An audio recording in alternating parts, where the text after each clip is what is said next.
zanina chuan Marcel Universe kanan sun som lenga episode masa khan lindong aten formation an suit nuwa treasure sanan tumlai in Musa na kon beiti kan clear ho towa anin be laklo lai chuan garden beast pakati kon chuk thutin Musa chu lo lom hleya chu beast chu athun huaya da lindong ate chu beiti ka tumani anuloka beast chu control thein lindong ate chu beiti thana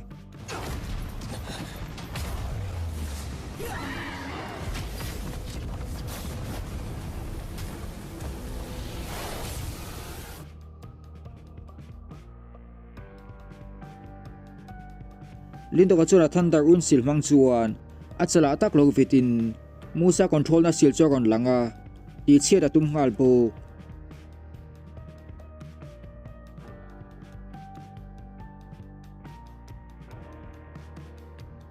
mase Musa po chu lo mai big lowin apo war tam zong mangin bis su control atum leya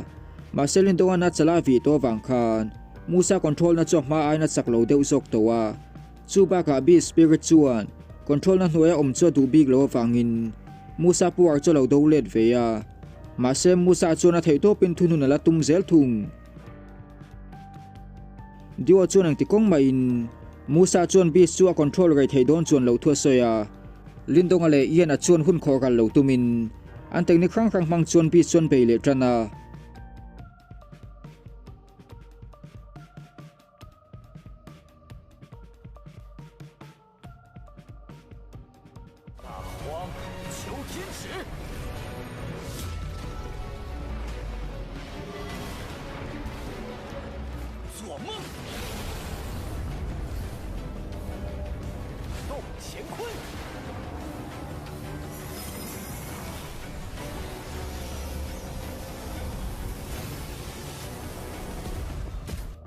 lindong a beina lo dan the wanga Musa a inti thei taka umlai chuan lindong a chuan thil khuka ka tang Musa choron beile thuta Musa po chuan bis chu lo be tir vele ngalin chuti lai chuan ina khan bis choron hlap vele thuta chu vele lindong a chuan Musa zok chu ava be ngal chata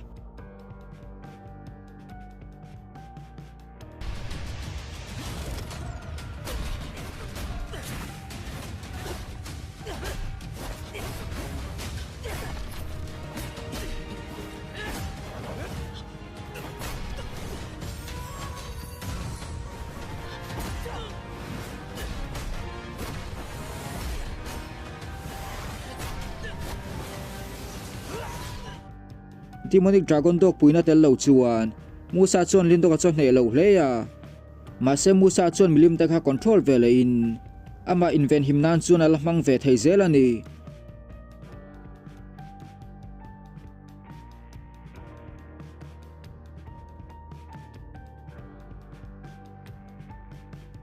lindong ana he don toy moti lai chuan Musa chon a spiritual power choti ala milim tele bis so rola athun huaya da vek atuma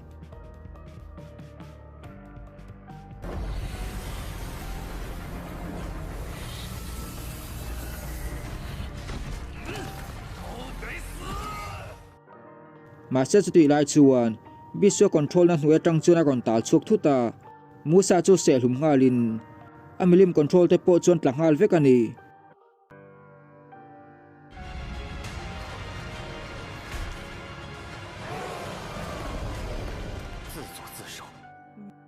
lindong te po chulo in ring vele ngalin bis be chula hau tak le don tin kha theya mase chuti lai chuan diwa kha ron chuk vein amana lo bui pui to tur thoron soya bisin be ron tum lai chuan diwa chuna demonic energy he ron ti chuka chu vele bis chu ui fel tak angina om halani 是一只懂事的妖兽。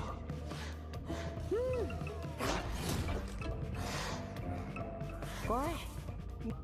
lindong ale yen a chuan makan lo ti hleya demonic dragon dog te chuan dragon thi sen nei ve ma se ui ngai tu na angan la put ve tho wangin an pu te le an chi pui te la ka chuan an rin o mem thinani chu bi su demon territory tanga ron chuk ve tho ani wangin dio demonic power ti chu kha lo kha thiam hala dio chu heavenly demonic marten kanami ani boka wangin bi su na lo za hle ni lin to ka chuan an boina ron chin fel saka wang chuan lom thua khila kong khara chuan lu chin an tum chui ngal bu masal luan tum chi atia biswa ron thinrim thaleya chu mun ven him chu duty ani ti la thei hil lo ani diwa chuan fa bia in asek ven him tum ta chu anom to lo thua wa soya ani po chu akala hun ve to thu wa khilin adu phat chuan a taksa a sol klem tela cham bang chu alak chu sak thei thu diwa chuan a soya bi sulung chataka ron khamin dio thu soi cho pomta diwa chuan a spirit la bang chu lak sakta ni lindo ka chuan kumtam tak hnuwa po demonic dragon dog telarin omsia mu chuan makati hleya dio chuan a master train chu mi thata ka nerin thualo soi veya an boina ten chin felta ka chuan kong khar lo ma chuan an luta ni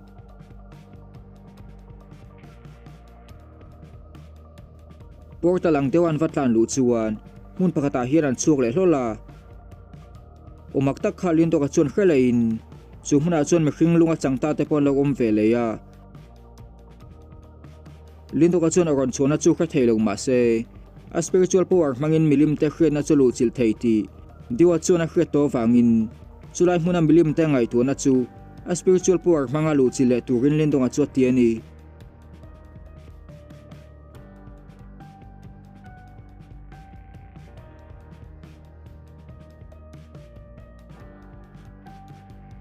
lindonga spirit chu dimension maktaka hiana ranom phuta chu hmuna chuan putar pakhat thi lo gomin lindonga chuan thil zo fe tuma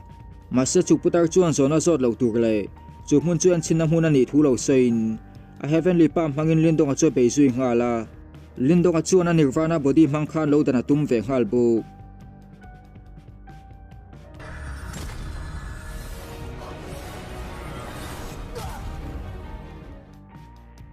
darkar khatlaya liam hnuwa po lindonga chula ron har chu thailo wangin a thren te pahni chon lo mang ang tran towa thilenga mota ka thlenga ni ringin diwa chuna zuglu chil ve tur thua soya yena chu lindonga taksa lo veng him turina chabu chuti lai chuan anom na building a chuan mithan khathena ron lul ve tana moyan dynasty te kha lo ni in ruang lo let nuai chon ron hu ve ya chu mun chon tap kual ve ngalani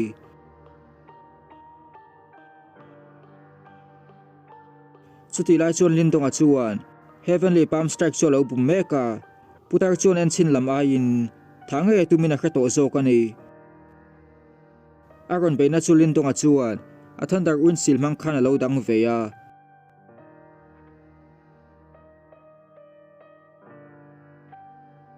adang thei to lo trap tia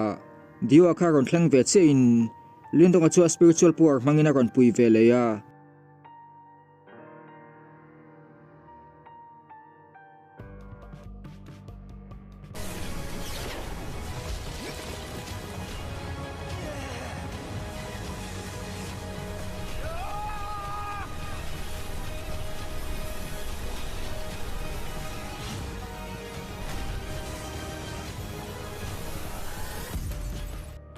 tilpu ka re hnu chuan lindonga chuan chu petar chu khre thiam lo thu le a beina chuan engma om zia nei ve lo thua soya diwa chuan chu putar chuan taksa nei to lo wang le spirit lang ani to wang ani thu lo sein technique pa nga chuan an tina thei don lo ani diwa chuan putar chuan thuruk engma taka pa ani ringa ma se soilak lo lai chuan putar chuan ron be le ngalin diwa chuan a beina chu dan lo tum to lo wa lo in do top to turina tia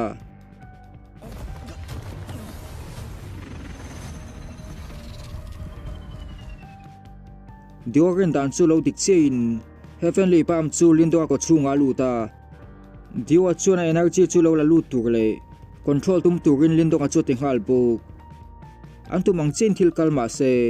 lindonga chuan chung power ta chu athunun mai thei ri lo ani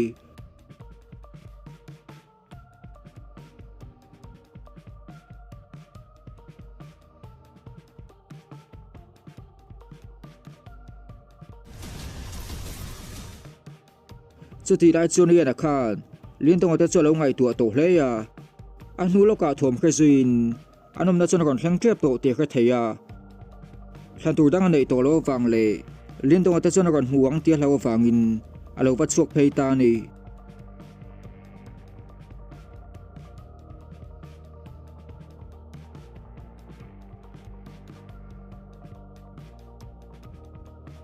sikunan iana lindonga bula omreng thina mu chuan lindonga po chulai hmuna chuan a om ve don te kha thiam ngala a hote chuwa bei turin thu pe ngal bu ma se iana chuan olsam takin alo hne thei veka sikuna chuan a ron bei phei vele ngal bu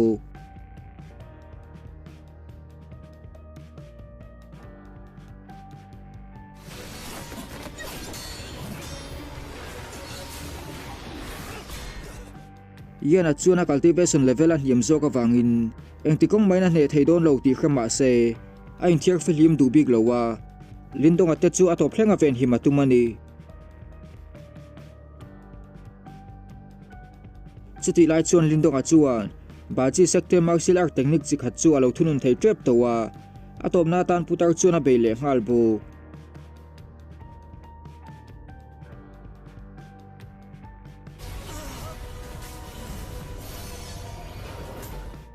abeina chu ma song ai na ronat belti diwa chuan lo hrein lindonga chu spiritual power hangina lo pui ve fata ni kho khelawa omtir lo kha matumani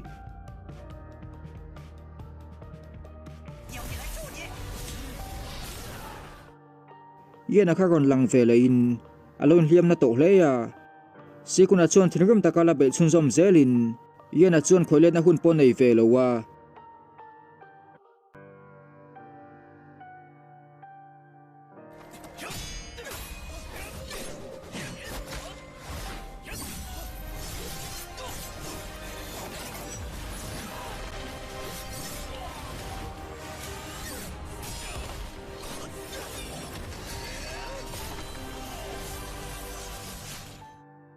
yena chu din po ding chok thei to lo ma se a thei to pin sikuna te chu lo chel khotlai tum zela sikunan thalo lo tum lai chuan lindonga khan na takina ron tlo thuta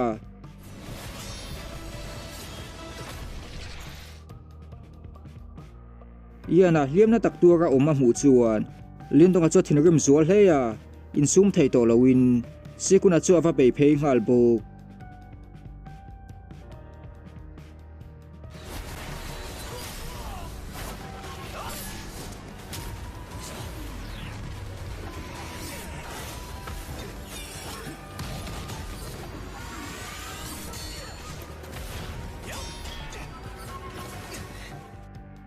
lindonga chu cultivation level hiam zok ni ma se alo chak le to hleya anin be masak aya chuti tak alo chak bel le manchu sikuna po chuan makati ve hleya lindonga chu chungnung zo ka tang char char the ani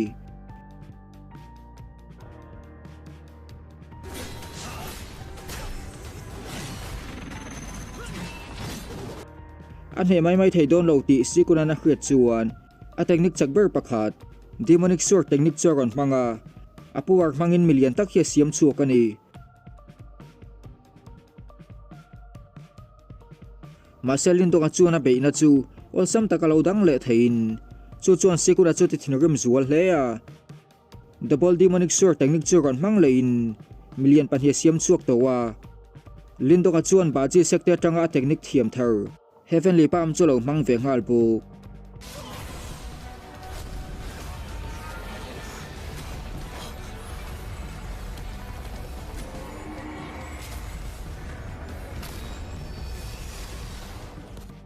sikuna technique zong chu lindonga chuan ati chevek theya athinrim toima wang chuan hun khoral to lowin sikuna chu zuk that chui ngalani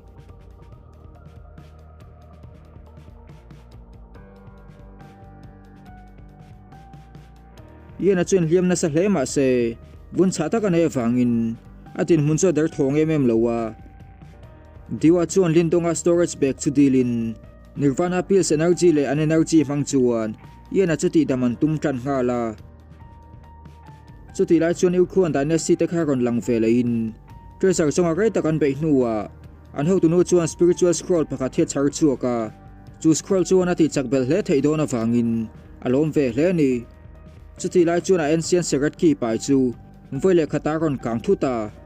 hom huang dynasty te ki po cho kang ve ngal bu lindong te kharon lang velein yena chu lo dam thale vek towa diwa chuan a thlak taka che to lo turle a be thei to lo ani chuan be dong mai to turin atiani chuti lai chuan an ki po chu ki dang tiang chi khan ron thlok kang ve in eng mak tak hi chunglama kap chowa diwa chuan tuna nom na ni lo treasure tamzok omna in hongdona anga in an kalvata ngai thua soya Moyan Dynasty te ki po chu lak sak ve ngalin episode 37 cho top ta ni